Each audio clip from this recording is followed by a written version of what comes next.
রাম হরে রাম রাম রাম হরে হরে। সর্বাগ্রে পরমারাধ্য গুরুপাদ পদ্ম ওং বিষ্ণুপাদ অষ্টোত্তর শতশ্রী শ্রী শ্রীমৎ ভক্তি বিচার ভারতী গোস্বামী ঠাকুর শিল গুরুপাদ পদ্মশ্রী রাতুল চরণের ষষ্ঠাঙ্গ ধন্যবাদ প্রণাম নিবেদন করি এবং তার অহৈতুকী কৃপা আশীর্বাদ প্রার্থনা করি। অধমের প্রতি প্রসন্ন হয়ে তিনি কৃপাবারি বর্ষণ করুন। তদনন্তর পরম গুরুদেব ওং বিষ্ণুপাদ অষ্টোত্তর শতশ্রী শ্রী শ্রীমৎ ভক্তি কুমুদ সন্ত গোস্বামী ঠাকুর শিল পরম গুরুদেবের শ্রী রাতুলচরণের ষষ্ঠাঙ্গ দণ্ডবত প্রণাম নিবেদন করি এবং তার অহৈতুকী কৃপা আশীর্বাদ প্রার্থনা করি। অধমের প্রতি প্রসন্ন হয়ে তিনি কৃপাবারি বর্ষণ করুন। তদনন্তর জগৎগুরু যুগাচার্য শিল প্রভুপাদ ভক্তি সিদ্ধান্ত সরস্বতী গোস্বামী ঠাকুর শিল প্রভুপাদের শ্রী রাতুলচরণ ষষ্ঠাঙ্গ দণ্ডবত প্রণাম নিবেদন করি। অধমের প্রতি প্রসন্ন হয়ে কৃপাবারি বর্ষণ। অদ্য সান্ধ্যকালীন শ্রী ভাগবতীয় সভায় অধিবেশনে উপস্থিত বৈষ্ণববৃন্দ মাতৃমণ্ডলী সকলে শ্রী রাতুলচরণের ষষ্ঠাঙ্গ দণ্ডবত প্রণাম নিবেদন করি। অধমের প্রতি প্রসন্ন হয়ে কৃপাবারি বর্ষণ। আজকের এক গুরুত্বপূর্ণ বিষয়,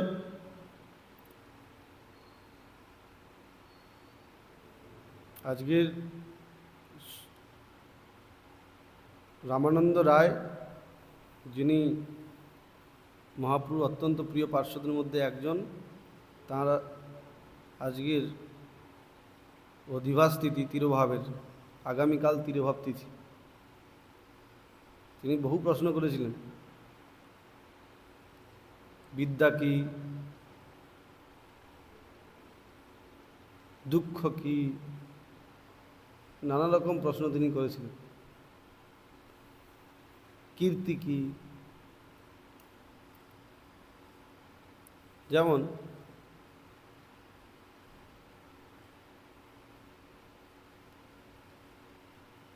তো সেই রামানন্দ রায়ের আজকের শুভ তিরোভাব তিথির অধিবাস তিথি, আগামীকাল তিরোভাব তিথি। আজকের আমরা এক বিশেষ বিষয় নিয়ে আমরা অধ্যয়ন করার চেষ্টা করব। সেটি হচ্ছে কি না, শ্রী শ্রী বিষ্ণুপ্রিয়া দেবী।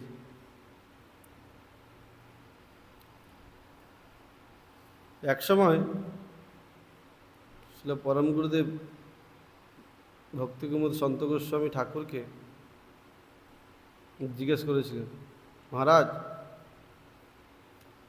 আমরা শাস্ত্রে গার্গী, মৈত্রেয়ী, শবরী, মীরা প্রভৃতি বহু বিদুষী মহিলার চরিত্রে তাহাদের বিরাগের কথা শুনিতে পাই, কিন্তু তাহা বহুদিনের কথা এবং তাহারা ছিলেন সাধিকা।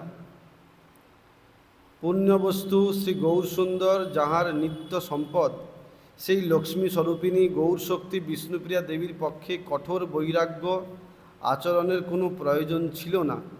তথাপি তিনি ঔদার্য লীলাময় বিগ্রহের আদর্শ অনুসরণ করিয়া তাহার সন্ন্যাস গ্রহণ লীলার পরে কেবল লোকশিক্ষার জন্য তীব্র বৈরাগ্য সহযোগে ভজন করিয়াছেন। তাহলে আমরা শাস্ত্রে বহু শ্রবণ করেছি কিনা, গার্গী, মৈত্রেয়ী, শবরী দেবী তিনি ত্রেতা যুগের রামচন্দ্রের সময় তিনি তাঁর দিব্যাতি দিব্য ভগবানের প্রতি তার যে অহৈতুকী ভক্তি, সেই ভক্তি তিনি লক্ষিত হয়েছিল তাঁর। তো এই যে কলিযুগে আমরা এখন বর্তমানে বাস করছি, সেখানে বিষ্ণুপ্রিয়া দেবীর কথা আমরা খুবই কম জানি। এই বিষ্ণুপ্রিয়া দেবীর বিষয়ে আজকের আমরা একটু অধ্যয়ন করার চেষ্টা করব। মহাপ্রভু তিনি ঔদার্য লীলাময় বিগ্রহের আদর্শ অনুসরণ করিয়া তাহার সন্ন্যাস গ্রহণ লীলার পরে কেবল লোকশিক্ষার জন্য তীব্র বৈরাগ্য সহযোগে ভজন করিয়েছেন। লোকশিক্ষার, জনসাধারণ কিভাবে ভগবানের ভজন করবেন, ভগবানের পার্শ্বদ যদি না দেখান, তা আমরা কোনো মতেই জানতে পারবো না যে কিভাবে ভগবানের ভজন করতে হয়। তো মহাপ্রভু বলেছেন কি না, মহাপ্রভুগণের বৈরাগ্য প্রধান, যাহা দেখি প্রীত হন গৌর ভগবান। মহাপ্রভু কি না, বৈরাগ্য, যার যত বেশি বৈরাগ্য তিনি মহাপ্রভুর প্রিয় হবেন। আমরা অনেকে গোপালের ভজন করছি, বাড়িতে সকলে দেখা যাচ্ছে যে ছোট ছোট সব গোপালের বিগ্রহ নিয়ে কোলে করে ছোট্ট একটা ঝুড়ির মধ্যে গোপালকে নিয়ে তারা ধামে আসছেন, পরিলক্ষিত হচ্ছে, আমরা দর্শন করছি। কিন্তু এই যুগে, এই যে কলিযুগে আমরা বাস করছি, এই কলিযুগে এই গোপালকে সেবা করতেন দাপর যুগেতে অর্চনের মাধ্যমে। কিন্তু এই কলিযুগের সেবা বস্তু কে? কাকে সেবা করব? যাকে সেবা করলে আমি ভগবানের অপ্রাকৃত ভক্তি তত্ত্ব লাভ করে ভগবানের ভগবত ধামে প্রবেশ করতে পারবো, তিনি হচ্ছেন কে? তিনি হচ্ছেন না গৌর হরি। একমাত্র আমরা নিত্যানন্দকে আশ্রয় করে গৌর বিষয় তত্ত্বকে যদি আমরা হরিভজনের মাধ্যমে আমাদের জীবনটাকে অতিবাহিত করতে পারি, তখনই আমাদের মনুষ্য জীবনের সার্থকতা। তো সেখানে সেই গৌরহরির ঔদার্য লীলাময় যে বিগ্রহ গৌরহরি, তার সেই বিষ্ণুপ্রিয়া দেবীর পূত আদর্শ আমরা সম্বন্ধে অধ্যয়ন করব। কি? বিষ্ণুপ্রিয়া দেবী পতিপরায়ণতার মূর্ত আদর্শ। স্বামীর কীভাবে সেবা করতে হয় তার মূর্ত আদর্শ হচ্ছেন বিষ্ণুপ্রিয়া দেবী ছিলেন। একান্তভাবে হরিসেবা দ্বারা প্রতি সেবাই তাহার জীবনের ধ্যান জ্ঞান ছিল। গৃহস্থ আশ্রমের আদর্শ জগৎকে জানাইবার জন্য ভগবান শ্রী গৌর সুন্দর কিছুকাল শ্রীধাম মায়াপুরে বিষ্ণুপ্রিয়া দেবীর সহিত অবস্থান করিয়া কীর্তনানন্দে জগৎজীবকে আকর্ষণ করিয়াছিলেন। তাহার সেই কীর্তন বন্যায় নিন্দুক পাষণ্ডী যবনও তাহার পাদপদ্মে আকৃষ্ট হইয়া সুখে সন্তরণ করিয়াছেন। যাহারা একদিন জন্ম ঐশ্বর্য শ্রুত শির মত্ততার তীব্র মহান্ত হইয়া সর্বজীবের আরাধ্য ব্রজেন্দ্রনন্দন কৃষ্ণ অভিন্ন শ্রী গৌর সুন্দরকে সামান্য নরবুদ্ধি করিয়াছিলেন, তাহারও অবশেষে তাহার অসমর্থ স্বীকার করিয়াছেন। বিধর্মী পরাক্রমশালী রাজা হোসেন শাহ বলিয়াছেন, তখনকার দিনে হোসেন শাহ ছিলেন, কি বলেছেন? বিনা দানে এত লোক যার পাছে ধায়, সেই তো গোসাই ইহা জানিহ নিশ্চয়। বিনা দানে এত লোক, আমি এত দান ধ্যান করছি, আমার কাছে এত লোক নাই। অথচ যিনি কিছু দানই করছেন না, তার কাছে এত ব্যক্তি, নিশ্চয়ই তার কারণ ইনি হচ্ছেন মনে হয় একটু গোস্বামী। গোস্বামী মানে কি?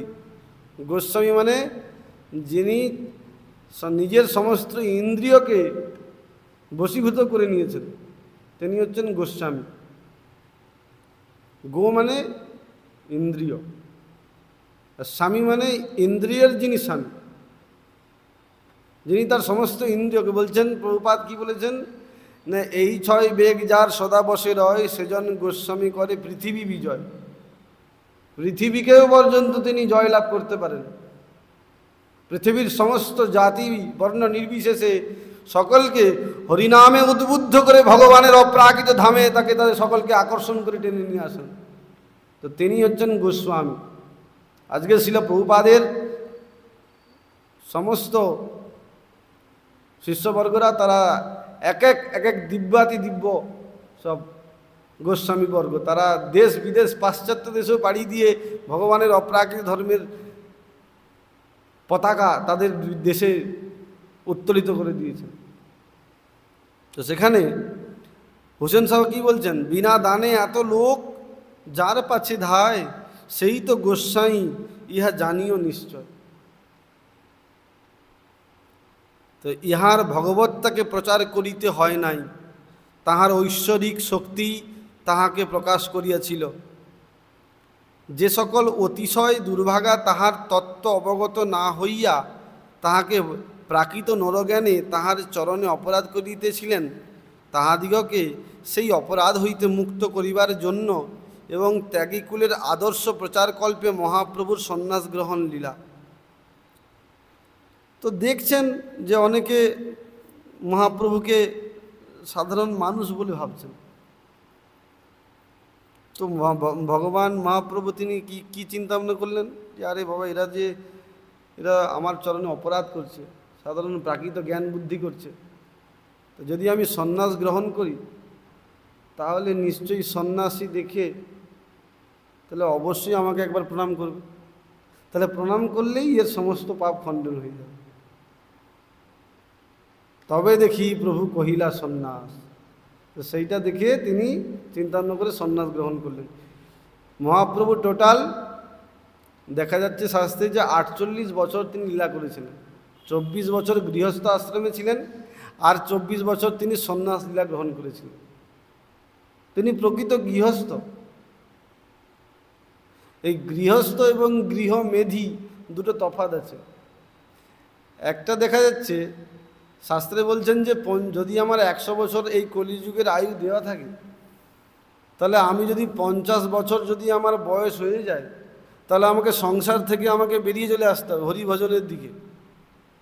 আর যদি আমি সংসারের মধ্যেই থেকে আমি হরিভজন করতে চাইছি, কিন্তু সংসারের মায়ার এত প্রবল প্রভাব, সেখানে আমাকে হরিভজন করতেই দেবে না। তো সেখানে বলছেন ও গৃহস্থ নয়, ও তখন গৃহমেধি হয়ে যাচ্ছে। তবে যখন গৃহমেধি হয়ে যাচ্ছে, ভগবানের যে চিন্তন স্মরণ করার জন্য তার যে মনুষ্য জীবনটা পাওয়া গেছিল, সেটি তখন নষ্টপ্রাপ্ত হয়ে যাবে, এই সুযোগ আর পাবো না। সেই জন্য বলছেন হেলায় রতন হারায় না মন, হরি হরি বল বদনে। মনে করো সেই দিন ভয়ঙ্কর, অবশ্য অঙ্গ যেদিন হইবে তোমার, সেই দিন যদি বলতে পারো নাম, পাবে মোক্ষধাম ছবে না সমনে। তাই জন্য বলছেন হেলায় রতন হারায় না মন, হরি হরি বল বদনে। তো সেখানে সেই গৃহমেধির কথা বলেছেন। তো সেই জন্য মহাপ্রভু স্বয়ং ভগবান হয়ে তিনি দেখিয়ে দিলেন যে 24 বছর তিনি সংসারে থাকলেন আর 24 বছর তিনি সন্ন্যাস লীলায় প্রবেশ করে গেলেন। তিনি দেখে দিলেন যে বৈরাগ্য কীভাবে গ্রহণ করতে হয়। তো তাহার সন্ন্যাস গ্রহণের পরে বিষ্ণুপ্রিয়া দেবী কঠোর বৈরাগ্যের সহিত সাধন করিয়াছিলেন। নদীয়ার নিমাই চাঁচর চিকুর অন্তর্হিত করিয়া গৈরিক বস্ত্রে বিভূষিত হইয়া হা কৃষ্ণ বলিয়া পথে পথে আর্তনাদ করিয়া বেড়াইবেন। কে জানিয়াছিল জগতের ভাগ্যে প্রেম প্রবাহের সেই শুভদিন আসিয়াছিল। প্রেমের পূর্ণিমা চাঁদ গৌর হরি জগতের কলিতম বিনাশের জন্য তাহার প্রভাকে পূর্ণরূপে বিকশিত করিয়া জ্যোতি ধর্মের মধ্যে সমগ্র জগৎকে আহ্বানপূর্বক উপনিষদের উত্তিষ্ঠত জাগ্রত মন্ত্রে জাগরিত করিয়াছিলেন। শিল ভক্তিবিনোদ ঠাকুর গিয়েছেন, জীব জাগো ঘোরা চাঁদ বলে, কত নিদ্রা যাও মায়া পিশাচির কোলে। ভজিব বলিয়া এসে সংসার ভিতরে, ভুলিয়া রহিলে তুমি অবিদ্যার ভরে। তোমারে লইতে আমি হইনু অবতার, আমি বিনা বন্ধু বল কে আছে তোমার।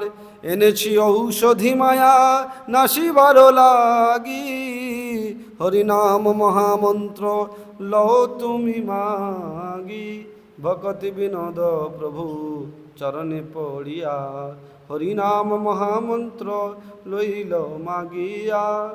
সেই ডাকের তালে তাল মিলিয়ে বিপ্রলম্ব প্রেমের মূর্ত বিগ্রহ শ্রী গৌর সুন্দর জগতের চিন্তা হইতে জীবকে উদ্ধার কল্পে মহাভাবে বিভোর হইয়া যখন জগন্নাথের দিকে যাইতেছিলেন, তখন তাহার কঠোর বৈরাগ্যের কথা শ্রবণ করিয়া গৌর প্রাণা বিষ্ণুপ্রিয়া দেবী তীব্র যাতনার জর্জরিত হইলেও পতির বিরহ তাহার জীবনকে জগতের কল্যাণের নিমিত্তে আদর্শময় করিয়া তুলিয়াছিল।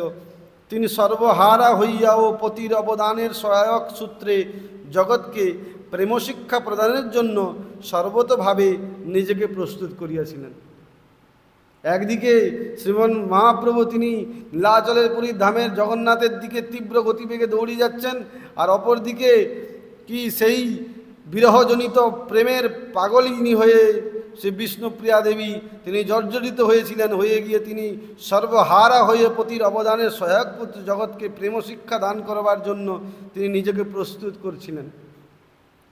আমরা সাধারণত দেখতে পাই পতির অভাবজনিত ক্লেশে ব্যথিত হইয়া পত্নী সমস্ত আভরণ ও বেশভূষা খুলিয়া ফেলে।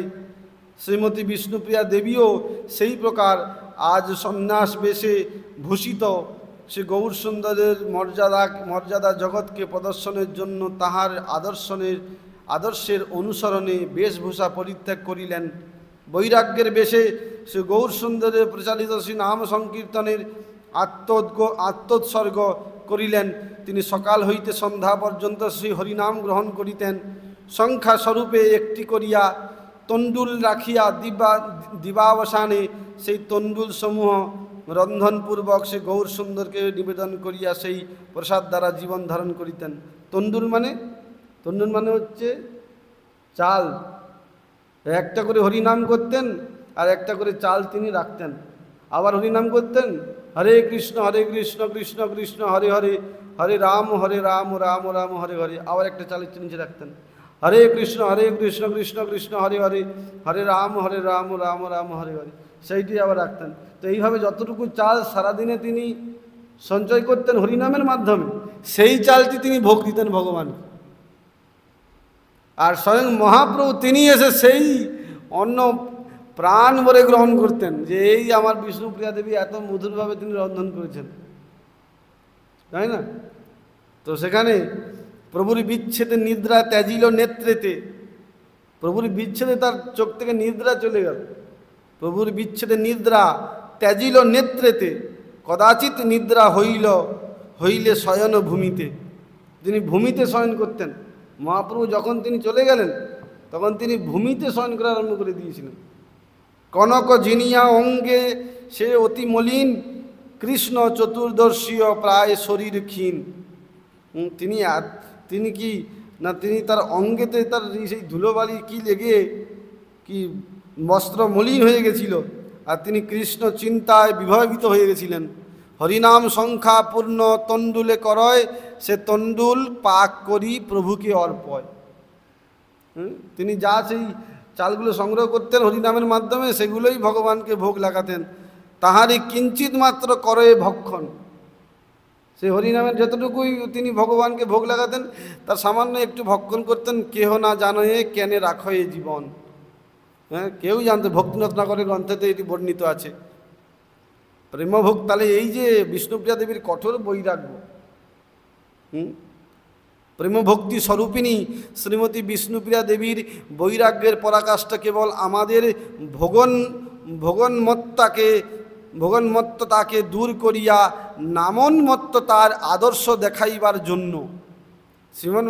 এই যে বিষ্ণুপ্রিয়া দেবীর এই বৈরাগ্য এরকম কেন না, তিনি দেখিয়েছেন যে ভোগ উন্মত্তাকে কি করে নাম উন্মত্তাকে আনা যায়, নামের প্রতি উন্মত্তা কিভাবে আমাদের নিয়ে আসা যায়, সেই ভোগের প্রবৃত্তি থেকে দূরীভূত করে দিয়ে নামের উন্মত্ততাকে আমাদের নিজেদের নিয়ে আসতে হবে। এটি তিনি তার মূল আদর্শ দেখিয়েছেন। তাহারই আদর্শ নারী জীবনের প্রতি পক্ষে অতি শিক্ষণীয় বিষয়। আমি শুনিয়াছি স্ত্রীলোকেরা বৈরাগ্যের বেশ লইতে পারেন না, কিন্তু আপনি বলিলেন বিষ্ণুপ্রিয়া দেবী বৈরাগ্যের বেশ ধারণ করিয়াছিলেন।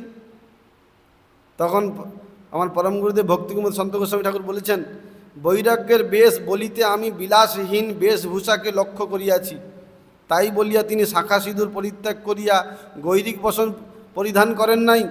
শাস্ত্রেও ইহার কোনো উল্লেখ দেখা যায় না।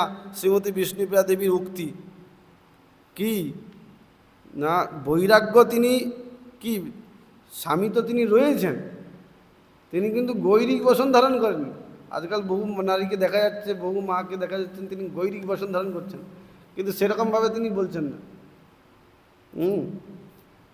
তার যে ভেতর থেকে বৈরাগ্য, অন্তর থেকে বৈরাগ্য, সেই ভাবটি তিনি দেখিয়েছেন।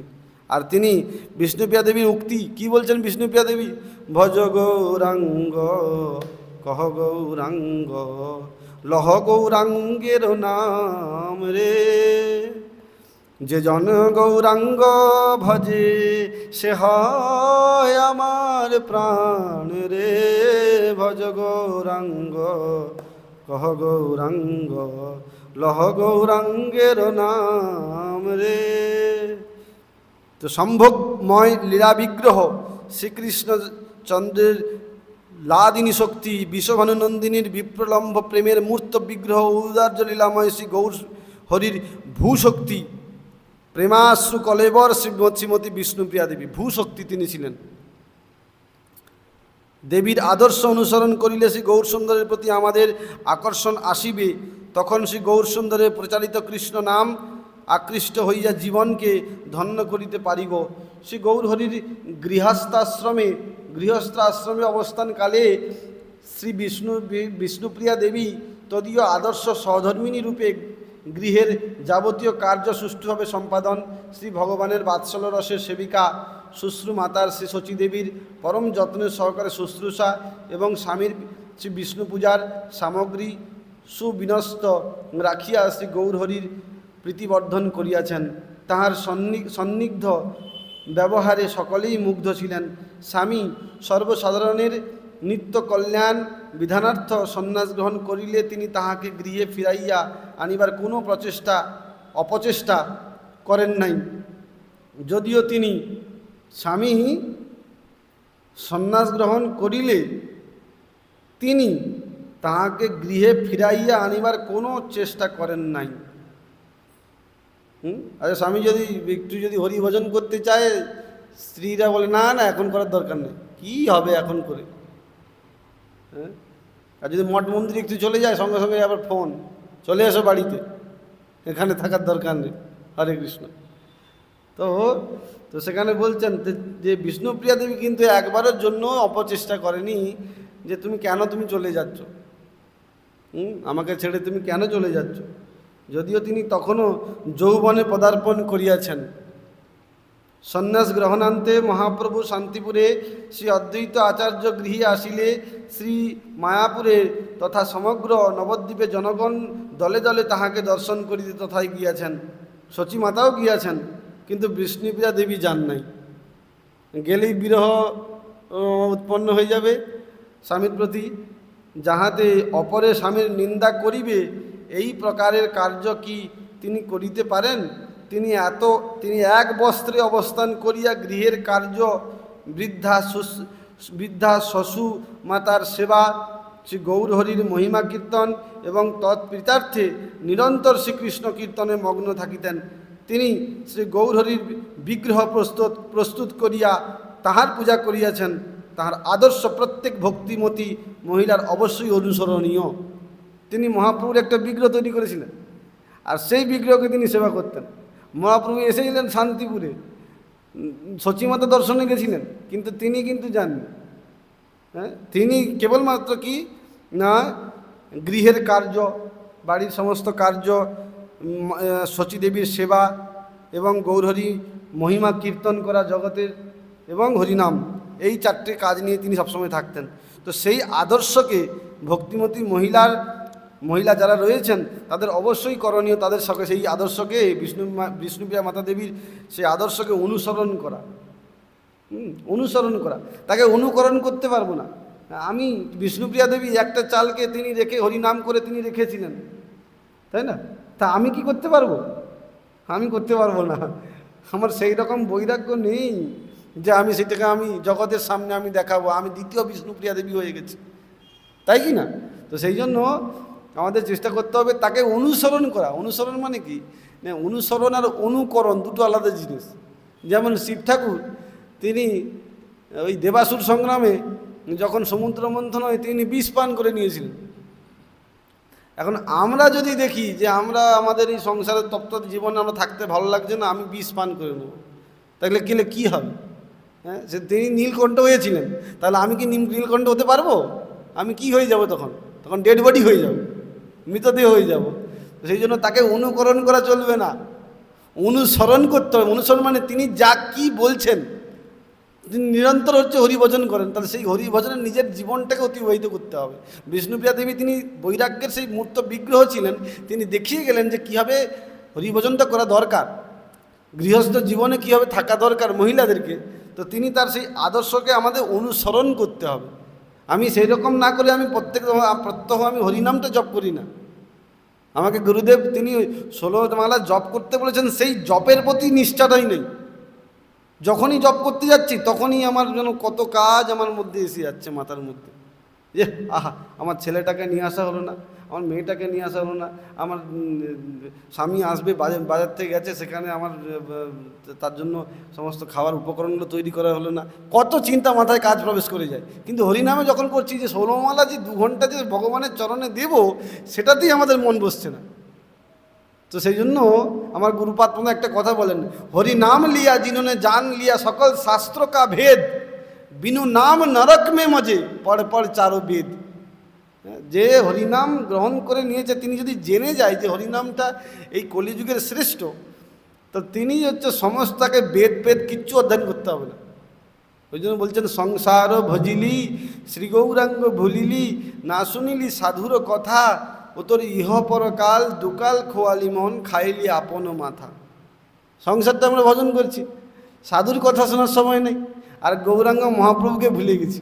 সংসার ভজিলি শ্রী গৌরাঙ্গ ভুলিলি, না শুনিলি সাধুর কথা। ও সাধুর কথা শোনার আমাদের সময় নেই, হ্যাঁ, কারণ আমরা সকলেই এক একটা সাধু হয়ে গেছি। তাই মঠ মন্দিরে যারা নিরন্তর ভগবানের সেবার জন্য তার জীবনকে উৎসর্গ করেছেন, তার কথা বিন্দুমাত্র শোনার সময় নেই। আমি যেটাই সিদ্ধান্ত করেছি আমার মনোগড়ার ভাবে, যেটাই আমি ভগবানকে সেবা দেব, সেই সেবাটাকেই ভগবানকে গ্রহণ করতে হবে। আমার নিজের ইচ্ছার মাধ্যমে চলছে, মনোধর্মের মাধ্যমে। তো সেই মনোধর্ম তা আমাদেরকে চললে হবে না। সেই জন্য শ্রী ভগবান বলে দিলেন, সর্বধর্মান পরিত্যজ্য মাম একম শরণম ব্রজ, অহং ত্বং সর্বপাপেভ্যো মোক্ষয়িষ্যামি মা শুচ। বলছেন সমস্ত প্রকারের ধর্মকে পরিত্যাগ করে আমার শরণে পড়ো। সমস্ত প্রকার ধর্ম মানে কি? মানে আমি হিন্দু ধর্মে আছি, হিন্দু ধর্মকে পরিত্যাগ করে ভগবানের শরণে হতে হবে নাকি? এর ব্যাখ্যাটা কি এটাই হয়? সর্বধর্মান পরিত্যাজ্য মামেকম শরণম ব্রজ মানে কি? আমি যদি হিন্দু ধর্মে আছি, তাহলে আমি হিন্দু ধর্ম পরিত্যাগ করে সনাতন ধর্মে আছি, সনাতন ধর্ম পরিত্যাগ করে কি আমি ভগবানের শরণে দিয়ে যাবো? এটা বলছেন তিনি? এইটা বলছেন না। সমস্ত প্রকারের ধর্ম কি না বলছেন ওখানে, বলছেন যে আমি মনুষ্য, তা আমি, কেউ বলছেন যে এই যে যারা রাজনৈতিক দল করছেন, তারা বলছেন যে জনসাধারণের সেবা করাই আমার ধর্ম, তাই না? পিতা বলছেন পুত্রের সেবা করাই আমার ধর্ম, মাতা বলছেন পুত্রের সেবা করাই আমার ধর্ম। যখন মাতার যখন বয়স হলো, পুত্র বলছেন যে আমার মাতার সেবা করাই আমার ধর্ম। বাবা মায়ের সেবা ছেড়ে দিয়ে তোমরা হচ্ছে মঠ মন্দিরে সেখানে গিয়ে কীর্তন করছো, হ্যাঁ, গেরুয়া বসন ধারণ করে। তোমার জীবনের মূল্য কি? আরে পিতাই তো মহান, মাতা পিতার সেবা ছেড়ে দিয়ে তোমরা হচ্ছে সেখানে হরিভজন করতে গেছো, বহু মানুষ বলছেন।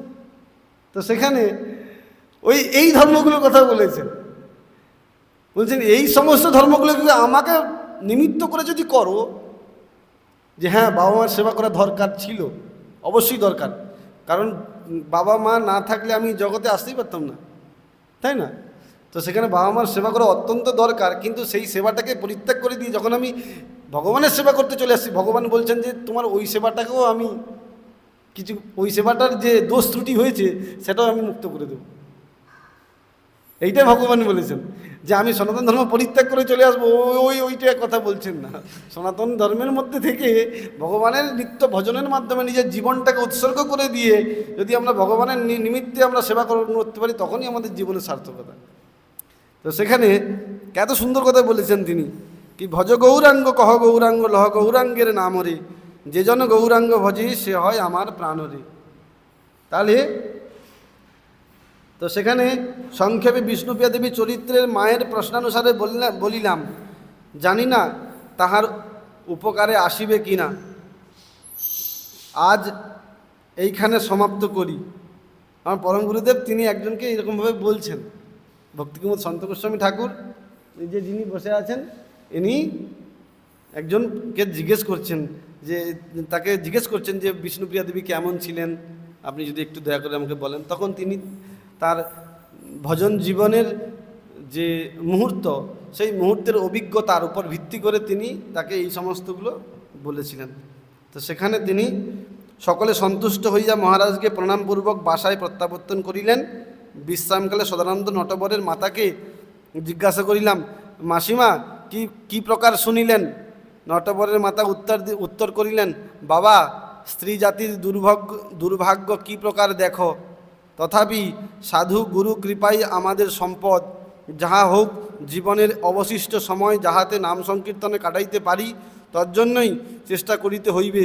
এরূপ কথাবার্তা হইবার পর সকলে নিদ্রা দেবীর আশ্রয় গ্রহণ করিলেন। তো বললেন যে দেখুন আমরা তো একে স্ত্রী, তো স্ত্রীরা তো সন্ন্যাস গ্রহণ করতে পারবে না, তাহলে তারাও কি একটু হরিভজন করতে পারবে না? না, পারবে যদি সদ্গুরু চরণাশ্রিত হয়ে তারা নিজের গৃহে থাকো, বনে থাকো, সদা হরি বলে ডাকো। ভগবানের শুদ্ধ ভক্তগণ বলছেন কি, যে গৃহে থাকো, যেখানেই থাকো না কেন, ভগবানের নামের মধ্যে থাকো, তাহলেই তোমার জীবনটা সার্থক হয়ে অন্তিমে এই জগৎ থেকে চলে যেতে হবে। क्या लेकर तू आया जगत में, क्या लेकर तू जाएगा, মুঠি বাঁধে আয়া জগৎ में, হাত পসার কে जाएगा। একদিন আমি জগতে এসেছিলাম, এই জগৎ থেকে আবার চলে যাব। সেই জগৎ চলে যাওয়ার আগে আমাদের যে ভগবানের প্রতি যে অহৈতুকী ভক্তি, সেই ভক্তিটা আমরা লাভ করে তার চরণ পাদপদ্মে আমাদের সেবা প্রবৃত্তি দান করে এইভাবে আমাদের জীবনটা সার্থক করতে হবে। বাঞ্ছা